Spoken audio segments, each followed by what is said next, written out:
Hello बच्चों, इस video में हम लोग पढ़ने वाले हैं passive voice of simple future tense and passive voice of future perfect tense. तो आइए जो है पहले हम लोग सिंपल फ्यूचर टेंस का पैसिव जाने। Passive voice of simple future tense. Passive voice of simple future tense.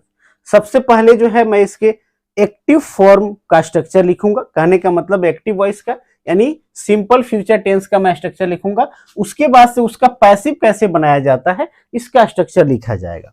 तो देखिएगा, स्ट्रक्चर ऑफ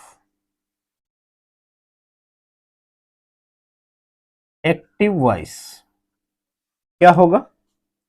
सब्जेक्ट प्लस शैल या विल। यदि मेरा आपने टेंस वाला वीडियो देखा है तो जरूर आप क्लियर होंगे। शैल या विल प्लस वर्ब का फर्स्ट फॉर्म, उसके बाद से ऑब्जेक्ट या अदर वर्ड्स का प्रयोग किया जाता है। अब इसका जो है स्ट्रक्चर ऑफ पैसिव वॉइस का देखते हैं कि भाई इसके पैसिव फॉर्म का क्या स्ट्रक्चर होगा। तो जैसे आपको रूल याद होगा, मैंने बताया क्या कि एक्टिव वॉइस का जो ऑब्जेक्ट है वो पैसिव का सब्जेक्ट बन जाएगा। यानी यहां लिखाएगा object of active voice, but जैसे ही ऑब्जेक्ट को यहां लिखा जाएगा सब्जेक्ट की जगह, तो सब्जेक्टिव केस में प्रीवियस वीडियोज को यदि आपने देखा है तो आप क्लियर होंगे। और आप इसका जो है जो पार्ट 1 मैंने वॉइस का पार्ट 1 जो मैंने बनाया उसे जरूर आप देखेंगे। फिर उसके बाद से शैल या विल, फिर लग जाएगा बी, और हमेशा जो मेन वर्ब है, ये जो वर्ब है इसके थर्ड फॉर्म का प्रयोग किया जाता है वॉइस में, मैंने बताया आपको। उसके बाद बाई, और ये जो सब्जेक्ट है इसको ऑब्जेक्ट की जगह लिख दिया जाता है। सब्जेक्ट ऑफ एक्टिव वॉइस, जैसे ही सब्जेक्ट को ऑब्जेक्ट की जगह लिखेंगे तो ऑब्जेक्ट की जगह हमेशा ऑब्जेक्टिव केस रहेगा। ध्यान रखना है, ऑब्जेक्टिव केस में ये बातें आपको याद रखनी है, ठीक है। तो एक चीज और आपको याद रखना है कि जो ये मैंने ये by plus subject of active voice लिखा है या इसी को एजेंट कहते हैं, ये आवश्यकता अनुसार है। जरूरत पड़ने पर कहें कि इसका लोप कर दिया जाता है तो आवश्यक होने पर ही इसको लिखेंगे, अन्यथा नहीं लिखेंगे, ठीक है।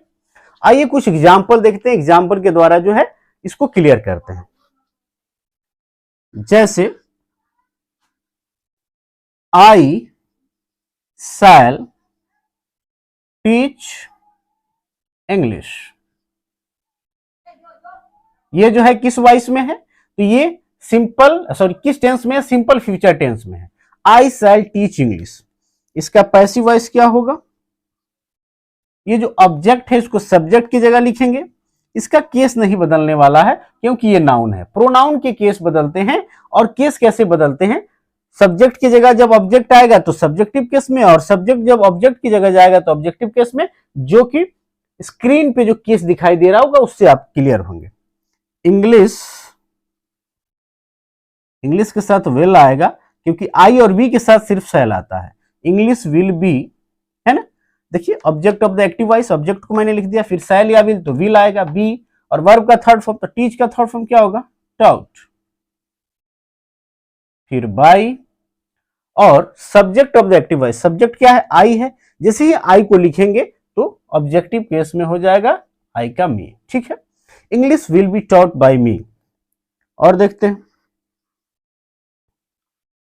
ही विल हेल्प देम, यह वह उन लोगों की मदद करेगा। पैसिव वॉइस कैसे होगा?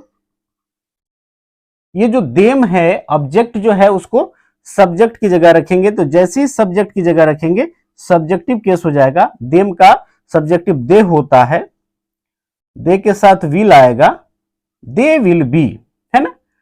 Object of the active voice, ये object of the active voice यहाँ सब्जेक्टिव केस में हो गया, फिर शैल या विल, फिर बी, वर्ब का थर्ड फॉर्म तो हेल्प है, हेल्प का थर्ड फॉर्म क्या होगा, हेल्प्ड।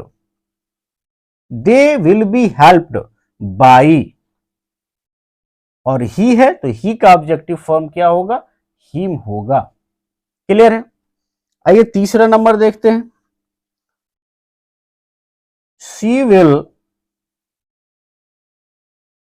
राइट अ लेटर, क्या होगा इसका, ये जो अ लेटर ऑब्जेक्ट की जगह है ये पैसिव वॉइस में सब्जेक्ट बन जाएगा, a letter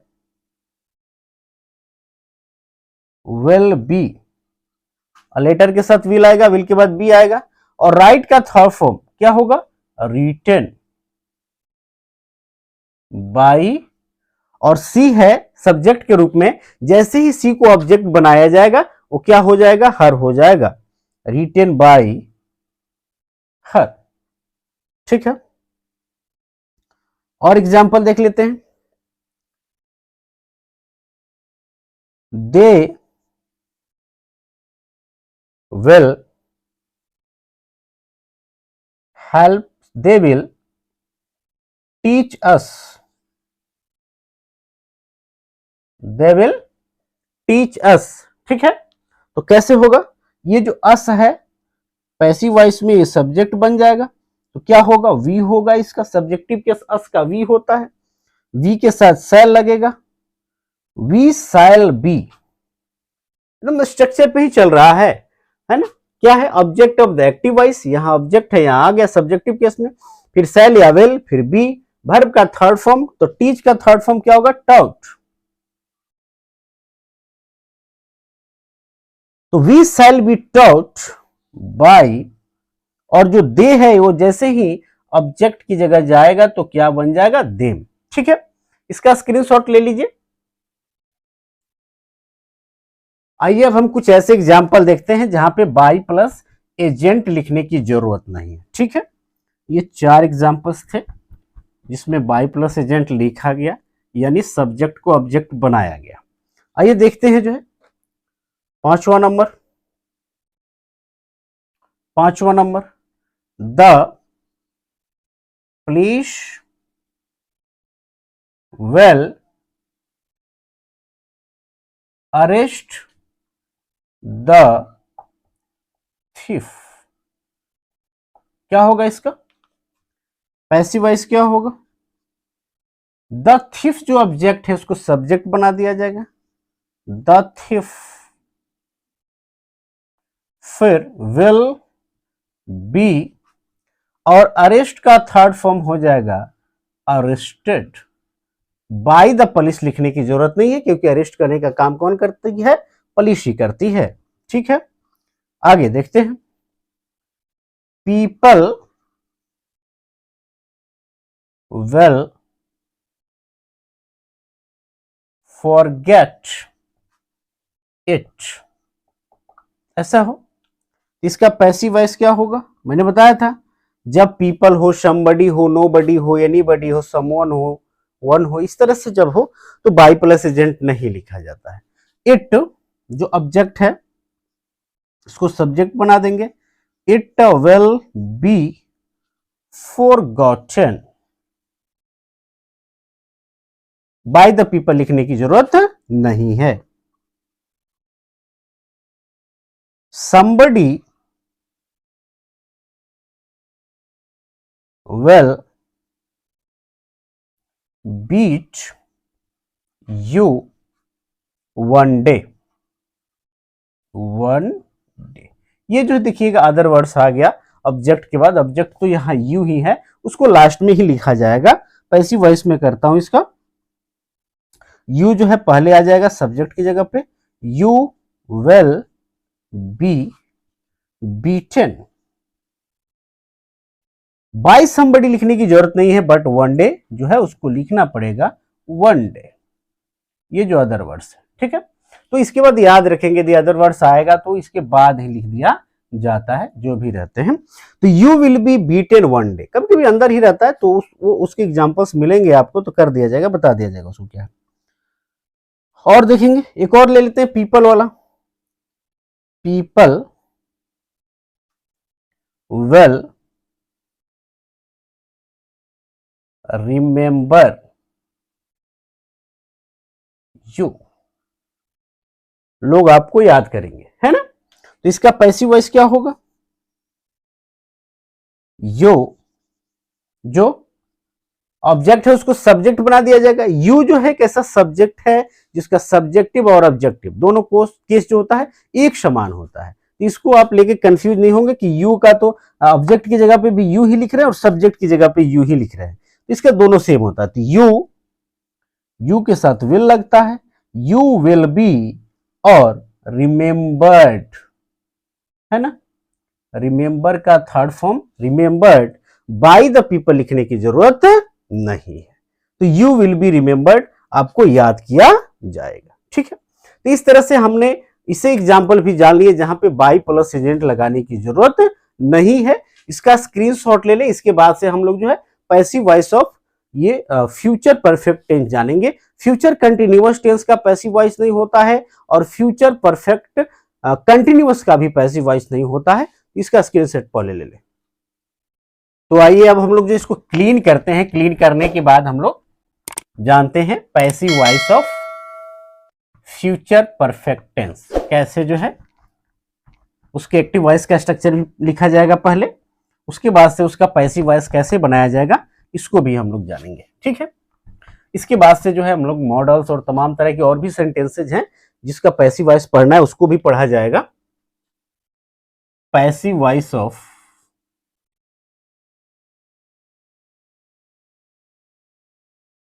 future perfect tense, future perfect tense का पैसिव वॉइस, ठीक है। पहले जो है स्ट्रक्चर ऑफ एक्टिव वॉइस हम लिखेंगे। स्ट्रक्चर ऑफ एक्टिव वॉइस यानी ये जो फ्यूचर परफेक्ट टेंस इसका स्ट्रक्चर क्या होता है उसको लिखा जाएगा सब्जेक्ट प्लस शैल या विल, फिर उसके बाद से हैव लग जाता है और वर्ब का थर्ड फॉर्म, बाद में सबसे अंत में यहां ऑब्जेक्ट या अदर वर्ड्स का प्रयोग किया जाता है। ये चीजें जो है आपने टेंस में पढ़ी है। अब आइए इसके पैसिव वॉइस का स्ट्रक्चर क्या होगा जान लेते हैं। Structure of passive voice same concept, object को कहां लिख दिया जाएगा, सब्जेक्ट की जगह। यहां लिख देंगे ऑब्जेक्ट ऑफ एक्टिव वॉइस, किस केस में, तो सब्जेक्टिव केस में, याद रखना है आपको, है ना। फिर उसके बाद से शैल या विल, शैल या विल जैसे ही ऑब्जेक्ट आएगा सब्जेक्ट की जगह केस चेंज हो जाएगा यदि प्रोनाउन है तो शैल या विल। फिर जो है हैव बीन, वर्ब का third form, already third form ही रहता है यहाँ पे, तो यह वर्ब चेंज करने में आपको ज्यादा परेशानी नहीं होने वाली है। और फिर जो है अंत में बाई लगाकर जो इसका सब्जेक्ट है ना, ये सब्जेक्ट यहां लिख दिया जाएगा, subject of active voice. But जैसे ही सब्जेक्ट को ऑब्जेक्ट की जगह लिखा जाएगा केस चेंज हो जाएगा, और किस केस में हो जाएगा, तो ऑब्जेक्टिव केस में। ये बातें आप याद रखेंगे। ये इसका स्ट्रक्चर है passive voice of future perfect tense का, ठीक है। ये बातें जो है आवश्यकता अनुसार लिखी जाती हैं, कहीं कहीं इसका लोप कर दिया जाता है, जहां ज्यादा नेसेसरी हो खाली लूप किया जाता है। इसके लिए मैं एक बार फिर रिपीट कर देता हूं, मैंने वॉइस का जो पार्ट 1 बनाया उसको जरूर देख ले, आप क्लियर हो जाएंगे वहां। आइए एग्जाम्पल देखते हैं। आई शैल हैव, ये जो एग्जाम्पल लिखाएगा एकदम ऊपर वाला स्ट्रक्चर की तरह लिखाएगा, क्योंकि एक्टिव वॉइस का जो है स्ट्रक्चर है या फ्यूचर परफेक्ट टेंस का स्ट्रक्चर है। आई शैल हैव टॉट इंग्लिश, क्या होगा इसका पैसिव वॉइस, इंग्लिश जो होगा इसको पहले लिख दिया जाएगा सब्जेक्ट की जगह इंग्लिश। इंग्लिश के साथ क्या आएगा, विल आएगा, फिर इंग्लिश विल हैव, फिर बिन। देखिएगा object of active voice, active voice का ऑब्जेक्ट यहां सब्जेक्ट की जगह, फिर शैल या विल, तो इंग्लिश के अकॉर्डिंग विल आएगा, फिर हैव बीन हो गया। वर्ब का थर्ड फॉर्म तो ऑलरेडी जो है थर्ड फॉर्म ही है टॉच। फिर जो है बाय प्लस जो सब्जेक्ट है उसको लिख दिया जाएगा ऑब्जेक्ट की जगह, तो हो जाएगा क्या, me. English will have been taught by me. जैसे they will have helped me, है ना। क्या होगा इसका पैसिव वॉइस, मी का सब्जेक्टिव केस क्या हो जाएगा, आई हो जाएगा, और आई के साथ लगेगा सेल, है ना। मी के लिए आई होगा, आई का के लिए सेल लगेगा, आई के साथ सेल, आई सेल, फिर have been, object of the active voice, फिर सेल या विल, फिर हैव बीन, और वर्ब का थर्ड फॉर्म, वर्ब क्या है, हेल्प्ड ही है थर्ड फॉर्म में, तो helped. I shall have been helped by, और ये जो दे है इसको जैसे ही ऑब्जेक्ट की जगह लिखेंगे तो क्या हो जाएगा, देम हो जाएगा। और देख लेते हैं, she will have written a letter, है ना। क्या होगा इसका पैसिव वॉइस, अ लेटर जो ऑब्जेक्ट है उसको सब्जेक्ट बना दिया जाएगा, a letter will have been, बस थोड़ा सा एक बदलाव मिल रहा है, हैव के बाद क्या लग जा रहा है, बीन लग जा रहा है, रिटर्न ऑब्जेक्ट को सब्जेक्ट बना दिया जा रहा है और सब्जेक्ट को बाय प्लस एजेंट लिख दिया जा रहा है, रिटर्न बाय, और सी का जैसे ऑब्जेक्ट की जगह पे सी को रखेंगे तो क्या हो जाएगा, हर हो जाएगा, a letter will have been written by her. ठीक है, एक दो और एग्जांपल देख लेते हैं जहां पे बाय प्लस एजेंट लगाने की जरूरत नहीं है। जैसे the police will have arrested the thief, the thief. क्या होगा इसका पैसिव वॉइस, क्या होगा, द थिफ जो ऑब्जेक्ट है उसको सब्जेक्ट बना देंगे, द थिफ इसके साथ शैल या विल आएगा तो विल आएगा, द थिफ विल, फिर हैव बीन। आपका ध्यान एकदम स्ट्रक्चर पे होना चाहिए, इसी के अकॉर्डिंग मैं चल रहा हूं, अरेस्टेड और बाई द पुलिस लिखने की जरूरत नहीं है। एक छोटा सा और एग्जांपल यहां पे मैं लिख देता हूं, आई होप कि आप देख पा रहे होंगे, the doctor will have examined the patient. क्या होगा इसका पैसिव वॉइस, क्या होगा, जो द पेशेंट है उसको सब्जेक्ट की जगह लिखेंगे, the patient, the patient will have been, और एग्जामिन्ड लिख दिया जाएगा, वर्ब का third form, by the doctor लिखने की जरूरत नहीं है। ठीक है, इसका स्क्रीनशॉट ले लेंगे, कुछ और एग्जांपल करते हैं।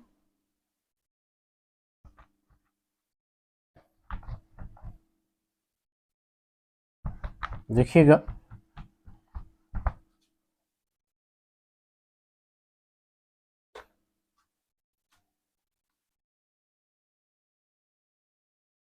द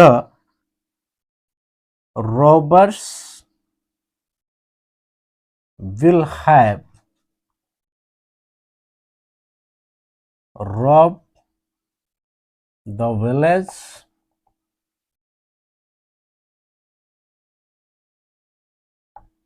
क्या होगा इसका passive voice, the village will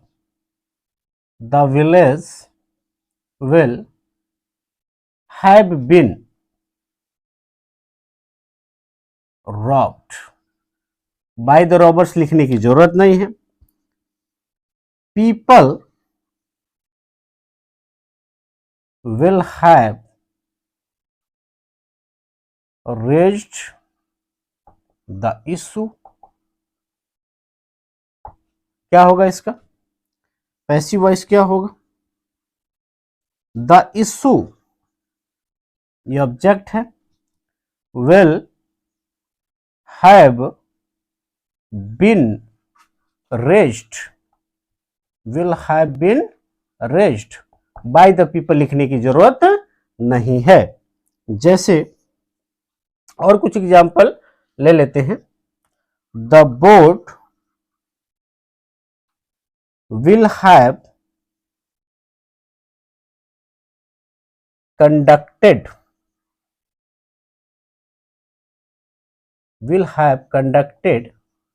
the exams, है ना? क्या होगा इसका passive voice? The exams will have been conducted by the board लिखने की जरूरत नहीं है. तो आई होप आप समझ पाए होंगे कि कैसे जो है फ्यूचर परफेक्ट टेंस का भी जो है पैसिव वॉइस बनाया जाता है. ठीक है, इसका भी स्क्रीनशॉट ले लेंगे.